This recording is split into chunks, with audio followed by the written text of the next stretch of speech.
Halos 2 oras din siya na nagbabasa ng mga files sa kanyang opisina bago siya muling tumayo at lumabas ng kanyang office. Nag-ikot naman siya sa buong hotel at binabati din niya ang mga guest na nakakasalubong niya. Patungo na si Marian sa kanilang function room na gaganapin sa isang exclusive business meeting ng mga kilalang negosyante sa Maynila nang may marinig siyang mga nag-uusap sa isang sulok. Hinanap ni Marian ang boses na kanyang naririnig upang batiin ang mga ito at i-welcome sa kanilang hotel. Ngunit bigla siyang napatigil dahil mukhang seryosong usapan ng dalawang lalaki. Hindi ko rin alam ang dahilan, Mr. Cheng. Nalaman ko na lang sa secretary niyo na umalis na sila ng island at bumalik sa Maynila. Wala din sinabi kung bakit nagmamadali siyang umalis. Narinig ni Marian. Baka may ibang mas mahalagang business meeting si Mr. Del Rio, kaya umalis din kaagad. Alam naman nating lahat na napaka-busy ng kanyang schedule kaya nga nagtataka ako dahil pumayag siyang sumama sa atin dito. Sagot naman ng kausap nito. Biglang napatago si Marian matapos marinig ang pangalang Del Rio. Napakalakas din ang kaba sa kanyang dibdib at halos lumukso na palabas sa kanyang dibdib ang kanyang puso dahil sa kaba. Bigla din siyang natakot at pinagpawisan ng malamig. Napakatagal ng panahon na rin ang nakakalipas magmula nang iwanan niya si Eric. Tumakas siya sa villa ng gabing iyon matapos magpatihulog sa hagdan si Bianca. Natakot siya nang makita niya ang babae na duguan ng noo at nawalan pa ng malay tao. Ang buong akala ni Marian ay patay na si Bianca ng panahong iyon kaya siya tumakas at nagtago dahil natatakot siyang mapagbintangan na siya ang pumatay sa babae at ipakulong ng mga Del Rio at ang pamilya mismo ni Bianca. Alam niyang wala siyang laban sa dalawang pamilya dahil isa lamang siyang mahirap. I-cancel na lang natin ang meeting dahil wala naman ang taong gusto nating makausap, Mr. Galvez. Wika na Mr. Cheng. Hindi maaari, Mr. Cheng. Tapos na ang plano at nandito na rin tayo. Kailangang ituloy natin ang mga napag-usapan natin. Sagot ni Mr. Galvez. May ibang araw pa naman, Mr. Galvez. Huwag kang atat. Wika na lalaking may pagkasinggit ang mata na nagngangalang Mr. Cheng. Agad naman na lumabas si Marian sa kanyang pinagtataguan at umalis. Hindi rin maintindihan ni Marian kung bakit siya kinakabahan sa dalawang tao na nag-uusap na iyon. Parang may mali sa mga narinig niya at kung tama ang kanyang hinala ay si Eric Del Rio ang tinutukoy nila. Napaisip din si Marian kung pumunta nga ba sa island na iyon si Eric. Ngunit umalis din kaagad. Pero wala naman siyang nakitang pangalan ni Eric sa listahan ng mga guest nila sa hotel. Dahil sa mga narinig ni Marian na usapan ng dalawang lalaki ay hindi na siya makapagtrabaho ng maayos. Inutusan na lamang niya ang kanyang assistant na ito na ang bahala sa mga guest nila ngayong araw. Nakita rin niya sa kanyang system na cancelled na ang event kaya hindi na siya muling lumabas sa kanyang opisina. Kinagabihan ay nadatna ni Marian ang kanyang mga anak na nag-iingay dahil hindi na sila makapaghintay na kumain. Agad niyang tinawag ang mga ito upang tumigil sila sa kakaiyak. Kids, I'm home! Malakas na wika ni Marian upang marinig siya ng mga ito at tumigil sa kakaiyak. Ganito lagi ang tatlo kapag nagugutom na. Kapag sinabi ng isa na gusto na nitong kumain, gagaya din ang dalawang bata. Kaya ang labas ay para silang nasa sabungan sa ingay. Mommy! Agad na sigaw ni Edison. Siya ang pinakabunso sa triplets at pinakamalambing din sa tatlo. Mommy, gutom na ako. Salubong naman sa kanya ni Emerson. Natawa na lang si Marian dahil sa bata. Lagi kasing gutom ang bukang bibig nito, kaya gumagaya din ang dalawa sa kanya. Okay baby, wait lang ha. Naghahanda na si Yaya. Sagot naman ni Marian. Hinalikan din niya ito at niyakap. Mommy, sakit ulo ko. Wika naman ni Erickson. Bigla namang kinabahan si Marian dahil sa daing ng kanyang anak. Madalang namang magkasakit ang kanyang mga anak na siyang ipinagpapasalamat niya. Dahil napakalayo nila sa bayan at minsan lang sa isang linggo sila nakakaluwas upang magsimba at mamili ng kanilang mga kailangan para sa loob ng isang linggo. Bakit masakit ang ulo mo, kuya? May lagnat ka ba? Nag-aalalang tanong ni Marian.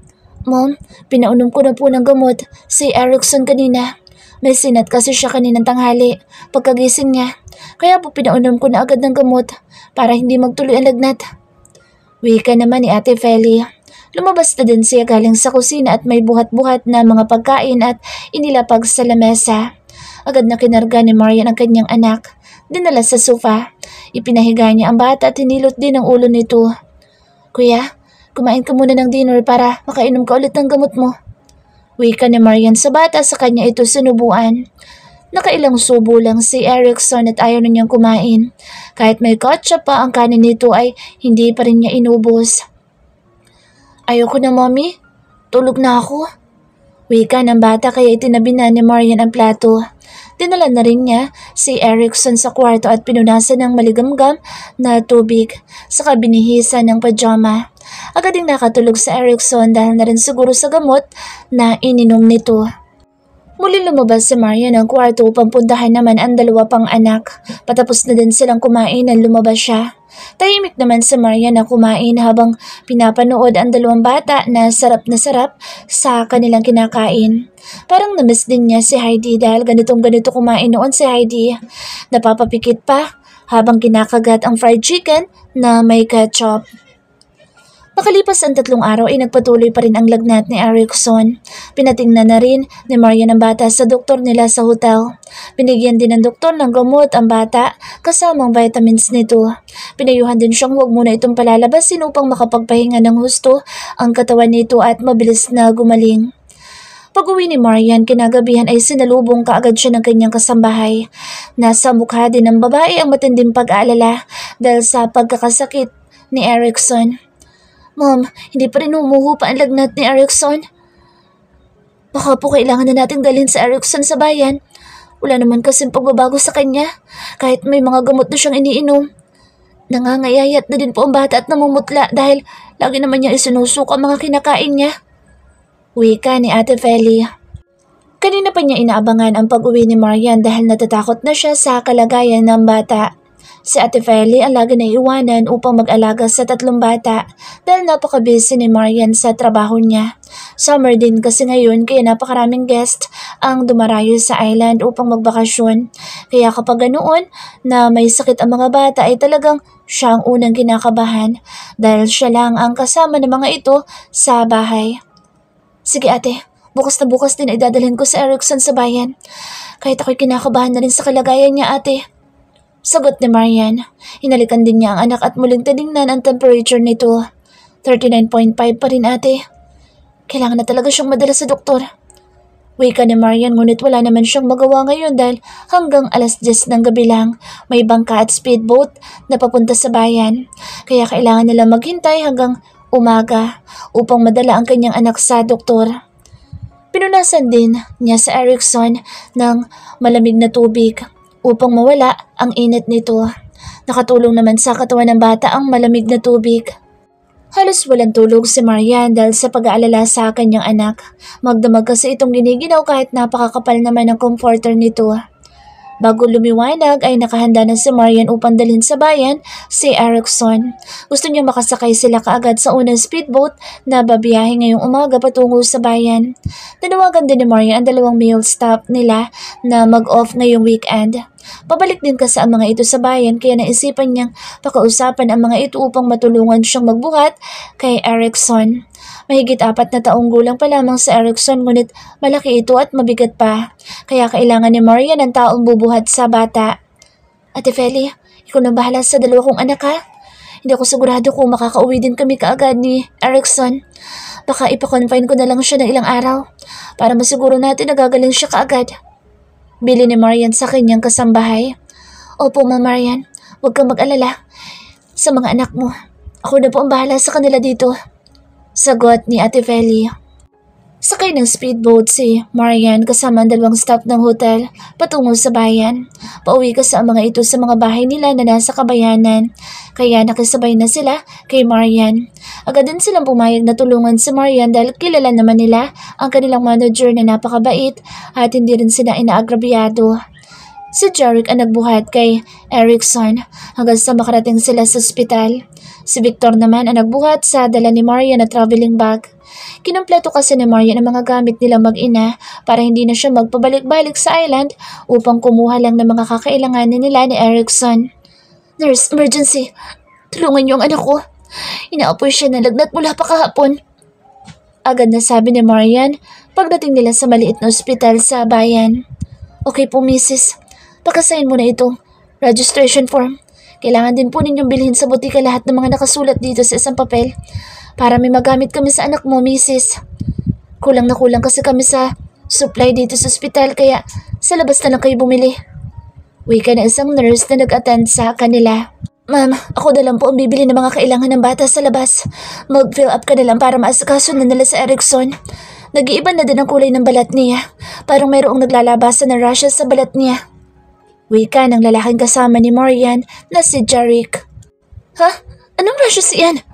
Kabadong tanong ni Marian sa lalaki. Agad din niyang nilapitan si Erickson at tiningnan ng balat ng bata. Bakit may mga rashes ang anak ko? Nurse, pakitingnan naman ang anak ko, please. Bakit siya nagkakarashes ng ganyan karami? Puno ng takot na wika ni Marian sa nurse. Agad naman na lumabas ang isang nurse at tiningnan ang bata. May maliit pa siyang flashlight na ginamit upang makita niyang mabuti ang balat ng bata. Mrs., mukhang may dengue ang anak mo. Hindi po namin kaya dito ang ganitong case. Wala po kaming gamit sa ospital na ito. Dali na lang po ninyo siya sa city para mabigyan siya ng lunas. Wika ng nurse na tumingin sa bata. Ano? Anong klaseng ospital ito? Bakit wala kayong gamit dito? Namamatay na lang pala mga pasyente niyo dito nang nakadilat ang mata. Paano naman ang mga pasyenteng walang kakayahang pumunta sa city? Galit na wika ni Marian. Napalakas na din ang boses niya dahil sa takot. Hindi na rin niya napigilan ang bugso ng kanyang damdamin dahil nasa critical na condition ang anak niya pero wala naman pala siyang maasahan sa ospital sa bayan na iyon. Ma'am, hayain na po ninyo sila. Tayo na po. Baka kung mapaano si Erickson dito. Sabi ni Victor. Ma'am, meron kami sasakyan sa bahay. Pwede po natin iyong gamitin para pumunta ng city. Wika naman ni Jeric. Salamat. Sambit ni Marian. Agad na umalis si Marian sa ospital. Sakay sila ng van patungo sa isang ospital sa Baler, Aurora. Agad naman na-admit si Erickson sa ospital. Malala na rin ang bata nang dumating sila sa ospital. Nag-bleeding na ang bibig nito at ilong habang nasa biyahe sila. Namumutla na rin ito habang dumadaing na matinding sakit ng ulo. Ilang beses din siya nagsuka sa daan bago sila makarating sa malaking ospital. Iyak na iyak si Marian dahil sa takot niya para sa buhay ng kanyang anak. Sinisisi din niya ang kanyang sarili dahil sa kapabayaan niya bilang ina. Kung sana ay dinala niya agad sa ospital sa Erickson, ay baka hindi ganito kalala ang sinapit nito. Dok, kumusta ang anak ko? Tanong ni Marian pagkalabas ng doktor sa emergency room. Mrs. Mendoza, your son is in critical condition. He urgently requires a blood transfusion. However, we're facing a challenge because we don't currently have a supply of the blood type he needs. Sagot ng doktor kay Marian. Pagbibigay ako ng dugo ko, Dok. Kunin mo ang dugo ko at isalin sa anak ko. Type O ako, Dok. Baka pareho kami ng anak ko. Naiiyak na wika ni Marian. Nanginginig na din siya sa takot dahil sa kalagayan ni Erickson. Your son has AB negative blood type, which is quite rare in the Philippines. Tugon ng doktor na tumingin kay Erickson. Dok, baka naman po may ma-recommend kayo na pwede kong mabilhan ng dugo dito. Wala po kasi kaming kaanak na malapit sa amin dito. Hindi po kami taga dito, please, Dok. Parang awa mo na. Tulungan mo ang anak ko. Pagmamakaawa ni Marian, lumuhod na din siya sa harap ng doktor habang umiiyak. Paumanhin, Mrs. Mendoza. Typically, this blood type is most commonly found among the patient's family members. Maaaring sa side ng kanyang ama ka makahanap. Kailangan masalinan siya ng dugo sa loob ng 24 hours. Kung hindi baka hindi makayanan ng katawan ng pasyente at mawala siya. Prangkang sinabi ng doktor kay Marian.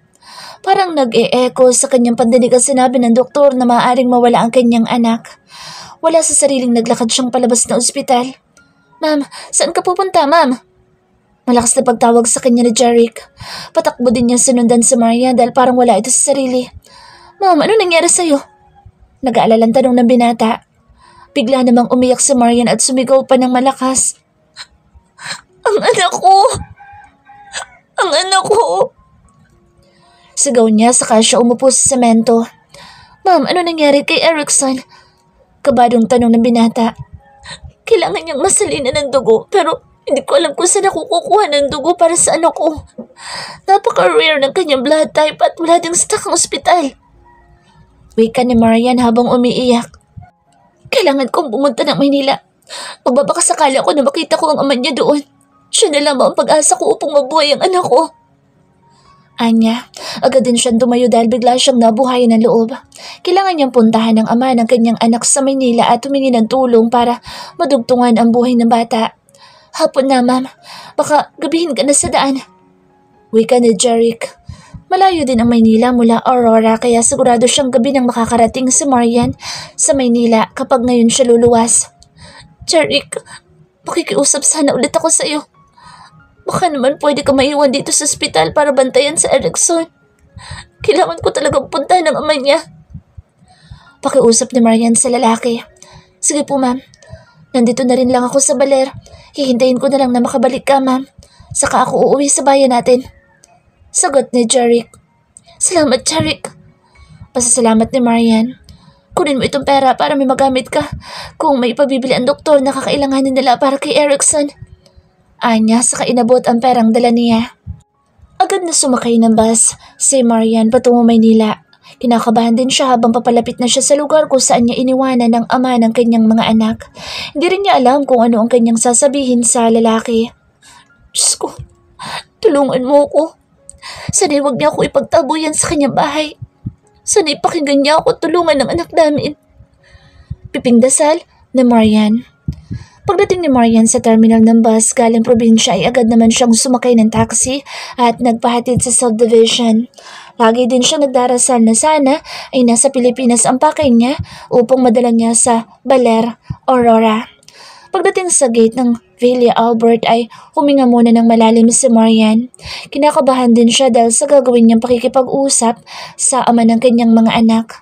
Walang iba kundi si Eric Del Rio. Sa tagal ng panahon na wala siyang balita sa lalaki, ay hindi rin niya alam kung kasal na ito at ang fiancé niyang si Bianca. Malaki din ang takot sa puso ni Marian dahil iniisip niyang baka ipagtabuyan siya ni Bianca sa bahay na iyon. Nanginginig ang kamay ni Marian na pinindot ang doorbell sa may gate. Agad naman na nagbukas ang maliit na gate at lumabas ang guard. Yung dati pa ring guard ang nagbabantay ng gate kaya nakilala siya nito. Ma'am Marian? Kayo po ba talaga yan, ma'am? Tanong na lalaki kaya agad naman na tumango si Marian. Opo, Manong Joey. Ako nga po. Sagot ni Marian. Pilit din siyang ngumiti sa lalaki dahil dati niya naman itong kaklose noon. Nandyan po ba si Eric, Manong? Kailangan ko lang po talaga siyang makausap. Alanganin na tanong ni Marian. Kinakabahan din siya dahil natatakot siyang baka ipagtabuyan siya ni Eric. Opo, Ma'am Marian. Halos kararating lang po niya ngayon. Mabuti nga't umuwi na siyang master. Ilang araw din kasi siyang wala dito. Sagot ni Manong Joey. Pasok ka na, ma'am. Sabahan na kita sa loob at hanapin ko rin sa loob ng bahay si Lydia at Doris para sa kanila mo ipatawag siyang master. Wika ng lalaki. Pinaupo din niya sa Marian sa loob ng living room bago pumunta sa kusina. Pagpasok ni Marian sa loob ng villa ay agad niyang iniikot ang kanyang paningin sa loob nito. Nakaupo siya sa pang-isang sofa at tahimik na naghihintay. Patakbo naman na naglabasan sina Lydia, Doris at Aling Maring dahil sa tuwa nila nang sabihin ni Mang Joey na dumating si Marian. Ma'am Marian, totoo nga na nagbalik ka na. Tuwang-tuwa na wika ni Doris. Ma'am, saan ka ba galing? Ang tagal ka kayang ipinahanap noon niyang master. Wika naman ni Lydia. Ma'am Marian, mabuti at nagbalik ka na. Saan ka ba galing at ngayon ka lang nagpakita ulit? Dito. Alam mo bang kung saan-saan ka hinanap niyang master noon? Wika ni Aling Maring. Niyakap din siya na matanda at hinalikan sa magkabilang pisngi. Pasensya na po kayo kung nag-aalala kayo sa akin. Pumunta po ako dito para po sana makausap si Eric. May mahalagang sadya po kasi ako sa kanya. Malumanay na wika ni Marian. Halos hindi na rin siya makahinga dahil sa kaba ng kanyang dibdib. Teka, kumain ka na ba? Bakit ganyan ang ayos mo? Bakit nanlalalim ang mga mata mo? Ani Aling Maring. Doris, ikuha mo nga na maiinom si ma'am at ipaganda na rin ninyo siya ng hapunan. Utos ng mayordoma sa dalawang kasama. Tubig lang po. Huwag na po kayo mag-abala. Naipaganda ako. Aalis din naman ako kaagad. May sadya lang talaga ako kay Eric. Wika ni Marian. Ngumiti din siya ng pilit sa tatlong babae upang iparating na okay lang siya. Lydia, tuwagin mo siyang master. Nasa library pa yata siya hanggang ngayon. Utos ng mayordoma kay Lydia. Agad naman na nagtungo ng library si Lydia upang puntahan si Eric. Agad niyang kinatok ang pinto ng library at tumayo ng tuwid sa labas ng pinto. Agad naman na bumukas ang pinto at sumilip si Eric. Nakakunot din ang noon nito na tumingin kay Lydia dahil hindi niya maalala na tinawag niya ang babae. Lydia, ano kailangan mo? Malamig na tanong ni Eric sa babae. Parang gusto ding mainis ni Eric dahil naistorbo ng babae ang kanyang pag-iisa. Nagsisimula din siya uminom ng alak ngunit hindi pa niya nakakalahati ang laman ng kanyang baso ay mayroon ng umabala sa kanya. Young master, may bisita po kayo. Hinihintay niya po kayo sa living room. Kinakabahan na sagot ni Lydia. Para kasing magbubuga ng apoy ang mga mata ni Eric dahil sa inis niya sa pagkaabala nito. Sino? Wala naman ako inaasahan na bisita ngayon. Nayayamot na tanong niya. Hinampas pa niya ang wall ng kanyang kwarto gamit ang kanang palad. Si Ma'am Marian po ang bisita niyo, young master. May mahalagang sadya lang daw siya sa inyo kaya siya naparito. Kabadong sagot ni Lydia. Bigla din siyang natakot sa ginawang paghampas ni Eric sa pader ng kanyang kwarto. Hindi naman nakagalaw si Eric. Matapos niyang marinig ang pangalan ni Marian, bigla din siyang kinabahan na may kasamang pananabik sa babae. Ngunit nang maalala niya ang kanyang nakita sa Lakeshore Hotel, ay bigla na lang siya nag-init at tila umakit sa ulo niya ang lahat ng init sa kanyang katawan. Agad naman na umalis si Lydia at mabilis na nagtungo sa kanyang kwarto. Bigla kasi siyang natakot sa mukha ni Eric na parang kakain ng buhay na tao. Kuyom din ang mga kamao niya na lumabas sa library at malalaki ang hakbang niyang nagtungo sa living room. Matapos uminom ng tubig ni Marian ay muli siyang umupo ng maayos sa sofa habang hinihintay si Eric. Parang tinatambol ang dibdib niya sa lakas ng kanyang kaba. Nanlalamig din ang kanyang mga kamay dahil sa sobrang kaba. Pinipiga din niya ang kanyang dalawang kamay na magkasalikop dahil sa takot na nararamdaman niya sa kanyang puso. Hindi pa rin niya alam kung paanong haharapin si Eric at kung paano niya sisimulang sabihin ang kanyang pakay sa lalaki. Anong ginagawa mo dito sa loob ng pamamahay ko? Dumadagundong sa lakas ang boses ni Eric sa loob ng kabahayan. Nasa tono rin ng kanyang pananalita ang matinding galit kaya lalong kinabahan si Marian. Dahan-dahan din siyang tumayo at alanganin na tumingin sa lalaking nakatayo sa kanyang gilid. Dahan-dahan siyang pumihit para sa lalaking may malagom na boses. Parang bibitayin na ang pakiramdam ni Marian habang tumatayo mula sa kanyang pagkakaupo sa malambot na sofa. Eric! Paus ang boses niya na binigkas ang pangalan ni Eric. Ang lakas din naman ng loob mo na muli magpakita sa akin. Matapos mo kong iwan ng gabing iyon at sumama sa ibang lalaki, ngayon may mukha ka pang iharap sa akin. Pauyam na wika ni Eric. Salubong din ang kanyang kilay habang nakakunot ang kanyang noo. Umiigting din ang kanyang panga dahil sa pagpipigil sa matinding galit sa babaeng kaharap. Hindi ko alam yung ibinibintang mo sa akin. Kabadong sagot ni Marian. Hindi rin niya alam kung ano ang magiging reaksyon niya sa mga sinabi sa kanya ni Eric. Anong dahilan mo at bakit ka na parito? Wala ka ng lugar sa bahay na ito. Magmula nang umalis ka dito, ay tinanggal mo na rin ang karapatan mo sa lahat. Umalis ka na, habang nakapagpipigil pa ako. Wika ni Eric. Nakaturo pa ang kanyang daliri sa may pintuan ng villa habang sinasabi iyon. Eric, makinig ka muna sa sabihin ko, please. Kailangan ko ng tulong mo, Eric. Please, pakinggan mo muna ako. Umiiyak na pakiusap ni Marian sa lalaking tila isang tigre. Nagalit na galit. Tulong? Anong klaseng tulong ang kailangan mo? Pera ba? Magkano? Pauyam na tanong sa kanya ni Eric. Namumula din ang mga mata ng lalaki kaya lalong natakot si Marian. Hindi ko kailangan ng pera mo. Naparito ako para humingi ng tulong sa iyo para sa ano ko. Dugo. Dugo mo ang kailangan ng anak ko para madugtungan ang buhay niya. Hindi ang pera mo ipununta ko dito. Umiiyak na wika ni Marian. Para din siyang manghihina kaya napahawak siya sa armrest ng sofa upang hindi siya bumagsak sa malamig na semento. Parang hinatis sakit ang kanyang puso matapos marinig ang mga sinasabi sa kanya ni Eric. Bigla namang humalakak si Eric dahil sa narinig. Iniisip din niya na nababaliw na si Marian dahil sa kanya pa ito hihingi ng dugo para sa anak nito. Sa dinami-dami ng pwedeng lapitan na tao ng babae ay siya pa talaga naisipan nitong gambalain. Ang kapal din naman pala ng mukha mo. Bakit sa akin kayo hihingi ng dugo para sa anak mo? Anong akala mo sa akin, charity ng dugo? Pinuntahan mo lang ba ako dito upang hinga ng dugo? Makakaalis ka na. Umalis ka dito sa bahay ko at huwag ka na magpapakita pang muli. Galit na ipinagtabuyan ni Eric sa Marian. Hinawakan din niya ng mahigpit ang braso nito at hinilang palabas ng bahay. Eric, nasasaktan ako. Daing ni Marian habang nakasunod kay Eric na mahigpit na nakahawak sa kanyang braso. Talagang masasaktan ka sa akin kapag hindi ka pa lumayas dito. Wika ni Eric.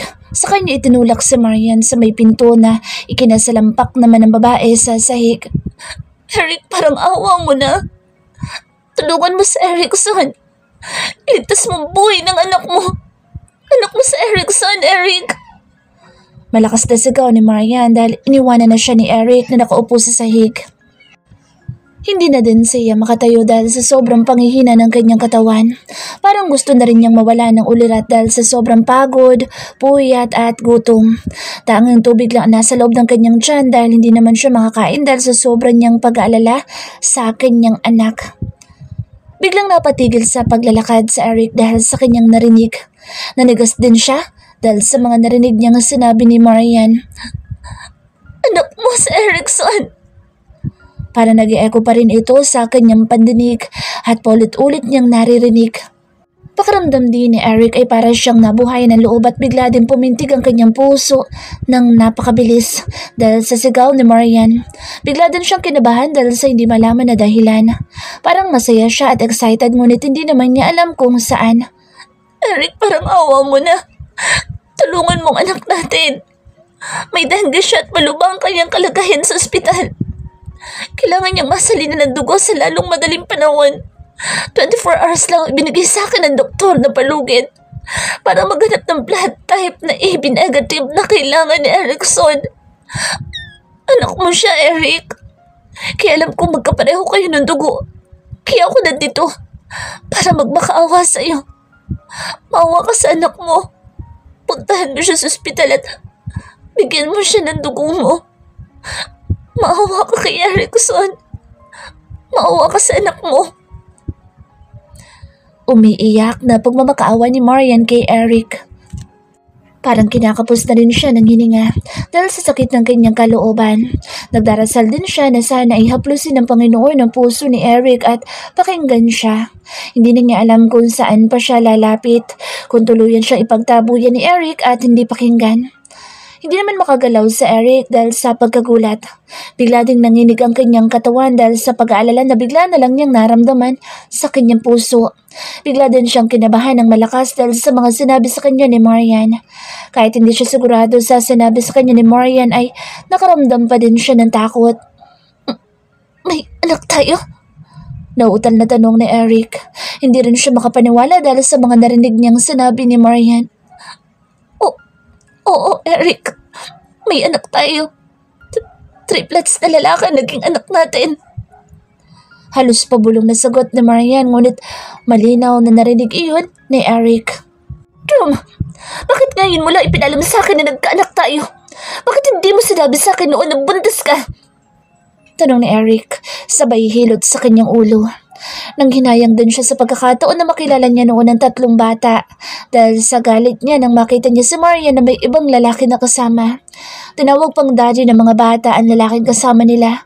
Kaya sa galit niya, umalis ka agad siya sa island. Kung hindi pa pala nadangge ang isa kong anak, hindi mo pa pala ipapaalam sa akin na may mga anak ako sa'yo? Anong klaseng babae ka? Paano mo nagawa lahat ng ito sa akin? Makasadali ka! Puno ng hinanakit na wika ni Eric. Mababakas din sa kanyang muka ang matinding galit. Kuyom din ang kanyang mga kamao na nakatingin kay Marian na nakasalampak pa rin sa sahig. Wala nang oras para magpaliwanagan pa tayo dito, Eric. Nanganganib na ang buhay ni Erickson. Kailangan mo na siya sa salina ng dugo mo. Wika ni Marian. Dahil sa isip niya ay mas importante sa ngayon ang kaligtasan ng kanyang anak. Nasa bingit na ito ng kamatayan kaya si Erickson muna ang uunahin niya. Bago magpaliwanag kay Eric, may tamang araw din at oras para makapag-usap sila ni Eric tungkol sa mga nangyayari noon at kung bakit siya umalis na walang paalam at nagtago na ng matagal na panahon. Nasa ang hospital siya? Tanong ni Eric. Kahit na wala na sa mukha niya matinding galit ay bakas pa rin sa kanyang boses. Ang galit at hinanakit sa kanyang puso. Nasa isang hospital siya sa Baler. Doon siya naka-confine. Agad na sagot ni Marian. Kinuha naman ni Eric ang kanyang cellphone at may tinawagan. Halos pabulong lang ito na nagsalita habang nakatalikod kay Marian. Kaya hindi alam ng dalaga kung sino ang kausap nito. Tumayo ka na dyan. Kukuha ako ng gamit ko at alis na tayo para puntahan ng anak ko. Mariing wika ni Eric. Agad din siyang tumalikod at patakbong umakyat sa kanyang kwarto. Bigla namang naglabasan ng mga kasambahay nang makita nilang umakyat na sa kwarto sa Eric.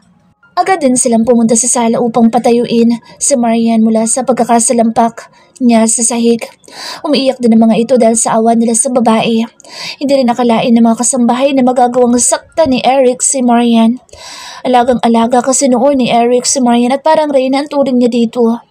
Ngayon naman ay tila isang basahan na itinapon na lang ng lalaki si Marian sa may pinto ng villa. Ma'am, kumapit ka sa akin. Umupo ka ulit sa sofa. Grabe naman sa'yo siyang master. Hindi na siya naawa sa'yo. Umiiyak na wika ni Aling Maring. Parang dinudurog din ang kanyang puso sa sakit dahil sa mga nakita at narinig niya. Parang gusto din niyang lumabas kanina ngunit pinigilan siya ni Doris at Lydia. Natakot kasi ang dalawa na baka pati sa Aling Maring ay masaktan ni Eric. Simula kasi nang umalis si Marian ay nag-iba na ng tuluyan sa Eric. Naging maiinitin ang ulo nito at lagi na lang sumisigaw at nagdadabog. Lahat sila ay natatakot sa kanya dahil sa nakikita nilang ugali niya. Sinabi din minsan ni Aling Maring na namanan ni Eric ang ugali ni Natasha. Parehong-pareho daw kasi ang ugali nilang dalawa at pareho din silang hindi marunong magpatawad. Ma'am, hindi naman dating ganyan ang alaga ko. Nagbago lang siya magmula ng gabing iyon na umalis ka dito sa villa. Simula din ng gabing iyon ay lagi na siya nagdadabog at lagi mainit ang kanyang ulo. Kahit sa mga tauhan niya ay napakalupit niya. Kapag nagkamali lang sila ng konti, pinaparusahan niya agad. Salaysay ni Aling Maring. Umiiyak din ang matanda habang nakaupo sa tabi ni Marian at hawak na ito ang kamay ng dalaga. Ma'am, uminom ka muna ng gatas. Makatutulong ito sa katawan mo para may lakas ka na harapin ang mga problema mo. Sana'y gumaling na ang anak niyo niyang master. Isasama ko sa mga dalangin ko sa Erickson. Ganon din ang pagkalinaw ng isipan niyang master. Hiling ko rin na sana'y magkaayos kayong muli, ma'am. Alang-alang sa mga anak niyo. Wika ni Lydia. Umiiyak din ito habang pinapainom si Marian ng gatas. May dala din itong tinapay at pilit pinapakain si Marian ngunit umiwas lang si Marian dahil ayaw talaga niyang kumain kahit na tinapay lang.